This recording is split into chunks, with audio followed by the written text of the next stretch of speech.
Pevo.science, a project in the making, and they can tell us more about it. Take it away.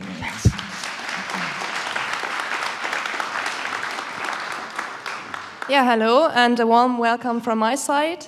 I thank you all for coming, and of course, thanks to all the people that made this event come true, and very thank you for that, for Roland and all the others. And yeah, my name is Marlies. I'm currently writing my master thesis, but I'm also employed at my university as a research assistant.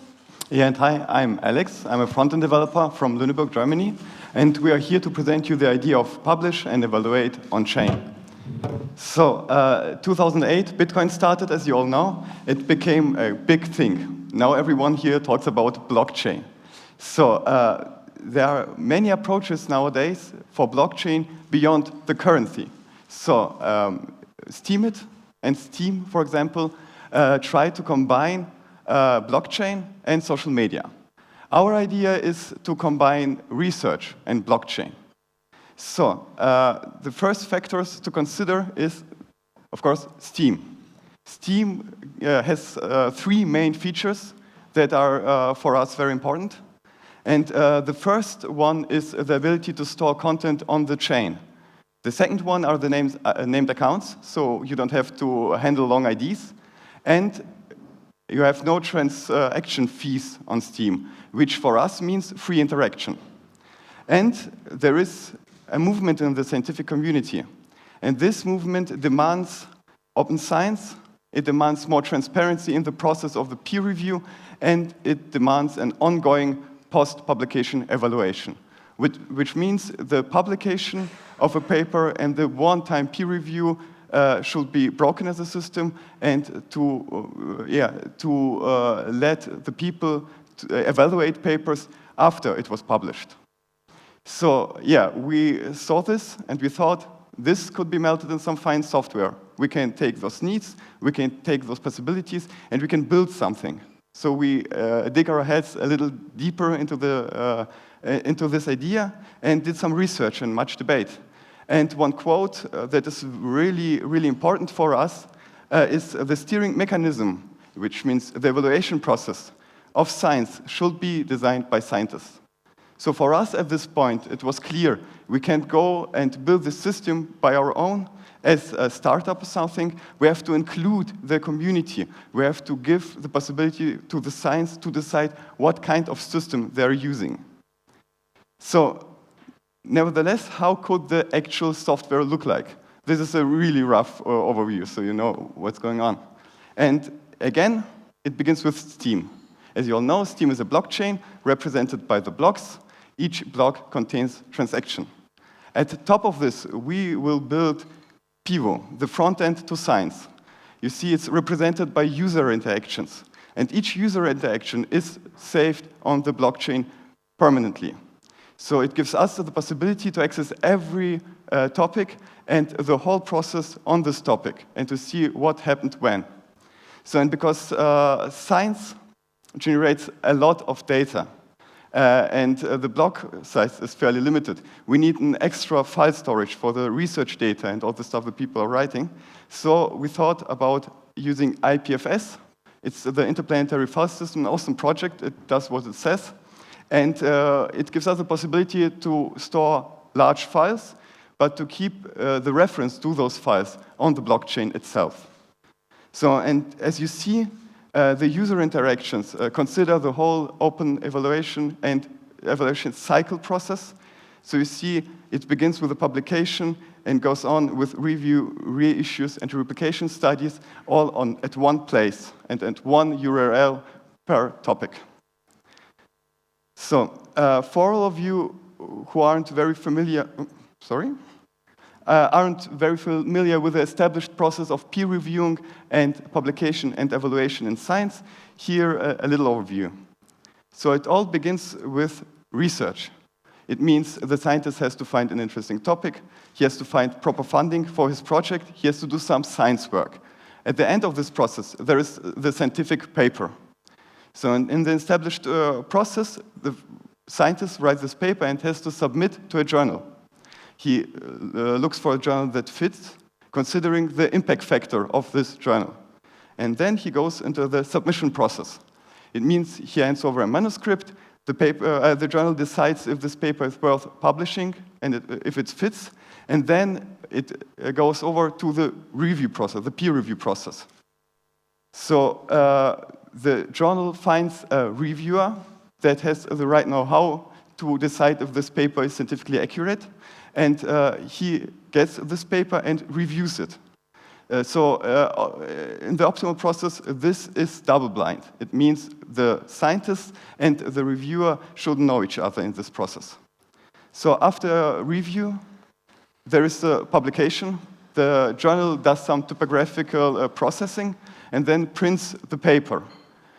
And after the printing, the papers are distributed to the libraries via bulk subscriptions, which means you can't buy each journal once. You have to buy a bulk of journals from the publisher. And the scientists and students and professors on the university can access digital copies of those journals, though they are restricted to the IP range of the campus. So yeah, that's the established process. Thank you.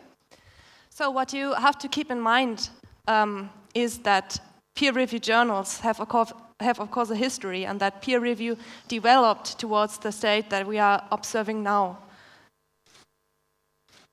Oops, like this. So therefore we have a kind of paper press here. Yeah, and so in times of digital publishing and increasing numbers also of papers and also other developments that influence it. So all in all, there is a large agreement of scientists that peer review has a certain value.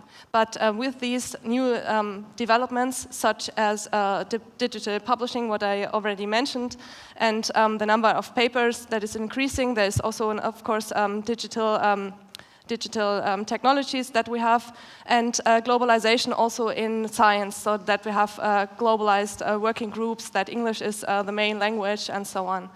And because of these developments, the current system is kind of re-evaluated, and is re-evaluated, and oops, this is the wrong direction. And here are some points that are criticized.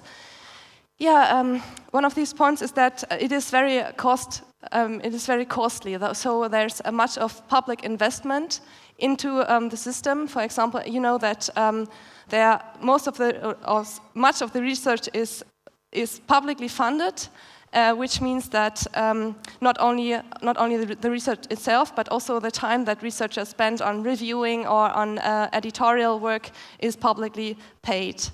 The European Union has set a horizon, which is 2020, to reach the goal that every publication resulting from publicly funded research will be published open access. But we're far away from this, also because there are no attractive alternatives of the current peer review system. So I already mentioned it is much cost-intensive, but it is also very lengthy. So there is much time between the collection of the initial data and the publishing, and also reviewing, and what Alex said, that you have to prepare your paper in accordance with certain guidelines. So you have to do all the layout, and before you send your manuscript to the publishing company often. It consumes a lot of time, and restricted access, of course, means also that the literature cannot be as useful as it could be, because you're excluding people. You are also excluding people from the global south. When review is kept in a kind of black box, so when it is closed and secret, the only indication that you have on quality about a paper is the prestige of the journal it appeared in, and there's no other information that is directly accessible.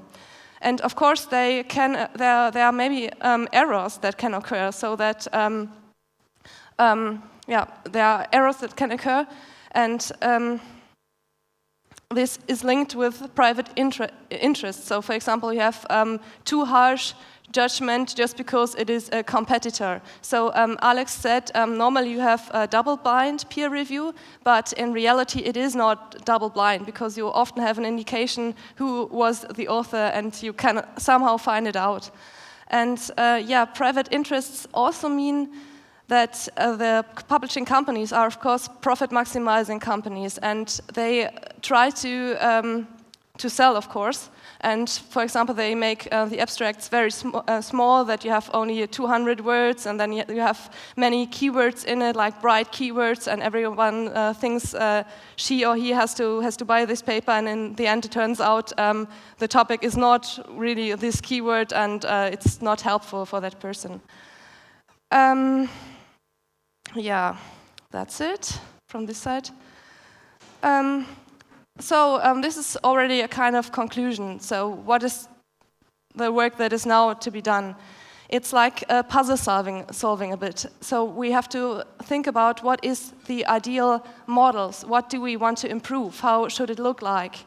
And there are some parts that we have already identified. For example, it has to be accessible under a permanent link. So it must not be editable, and also the content must not be editable.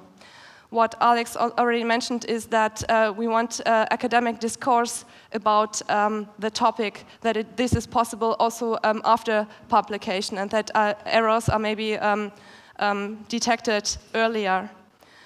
And participation also means that we need scientists to help us to create this kind of ideal system, or to bring new ideas in.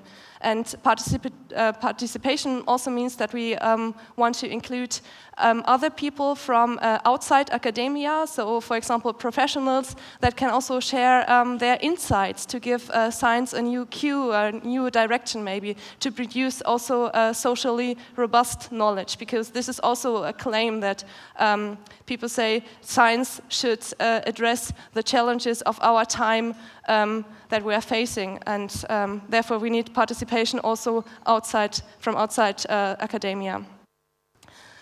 The platform itself should be need-oriented. It should serve, of course, knowledge production and truth. And another puzzle part is parsability, which means machine can read it. And this is also linked to full-text search, but maybe also further possibilities. And when you look at this map that we created now, there are some spots or some areas that are still to be identified, but also white spots. And this is far away from completeness, of course. And these are the current processes that are already running. So as I already said, we have these algorithms, and we have to think of how they should be created or how they should be built. For example, we have the algorithm to assess impact of a paper and also reputation of a certain person. So how much does the voice of a certain person count on a special issue, on an issue of a certain discipline, and so on. Review algorithm means that at a later stage, we want to have suggestions for other people, what they should review, what might be interesting for them. What we also have to keep in mind is how we want to be organized, what should be our legal body, and how we want to be financed. We are also doing some more research about the current system. How is it? What is the system knowledge that we need? And so one could say the first point is like target knowledge. So how should the idea system be look like? And the third point is more like system knowledge. Why is it so difficult to change a system or to manage transition, or what are the current hurdles, and why is open access publishing and also open evaluation, why is this still unattractive? The next step is, of course, to create a kind of clickable prototype to give a kind of feeling and to get forward, of course. And transition management means also communication and finding advocates for the idea. So you can get in contact with us. So the people here in the room, of course, you can speak to us, but for the others, we would suggest that you read your info page first or look into the white paper. Furthermore, we have an open chat where you can contribute. And you can contact us also via the Steam Witness pharesim. And we're very glad to welcome him on stage now. It's thanks to him and to the Steam community supporting him that we could bootstrap the project so far. And here he is, and now we are prepared for the Q&A session and to get in contact with you. Thank you. Thank you.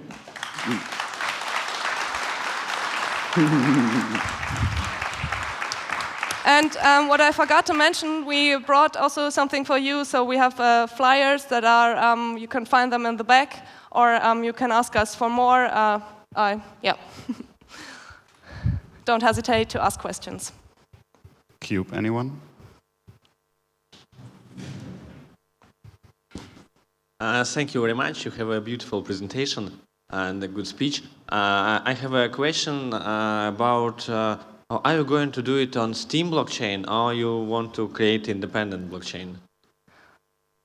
Who wants to answer? Yeah, at the moment, the Steam blockchain fulfills our needs most completely.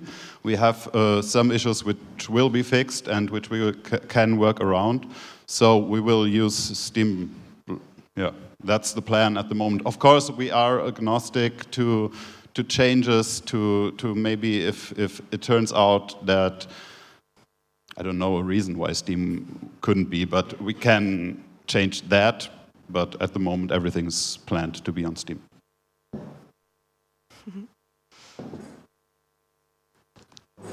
Is it viable for someone to fund a research project using the Steam blockchain? No. I don't know what the budgets would be. What's the, I suppose it's $1 million question as to how much money you would need to fund a research project. I suppose that's indeterminate.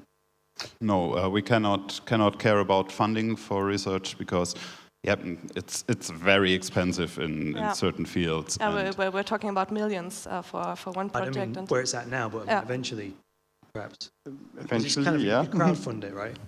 Probably not. We are not including it in our papers, in our materials, because we can't promise anything. Of course, something could happen, and if someone finds the solution for global warming, and everyone upvotes it, he gets rich, whatever. But no, it's not in the plan. Okay, got it. A small question. You just briefly talked about algorithms to sort of validate the quality of the paper, if the author has a certain reputation and such. Do you see a future that you could use those algorithms outside of the Pevo project on Steam? Yes, that's the thought behind it. We didn't really start yet. We assessed a bit of what data we might need, but we still need more feedback from the scientific community. Or my dream is to have some panel of 5 or 6 scientists from different fields with experience in publishing to say what could count, what could be important to measure the value of someone's contributions over his life. This algorithm, when they create it, when there is something, we will publish it, we will describe it, there will be some kind of documentation. So if any institution wants to modify that algorithm or wants to use it a bit differently, they can set up their own script and choose their best candidate or whatever.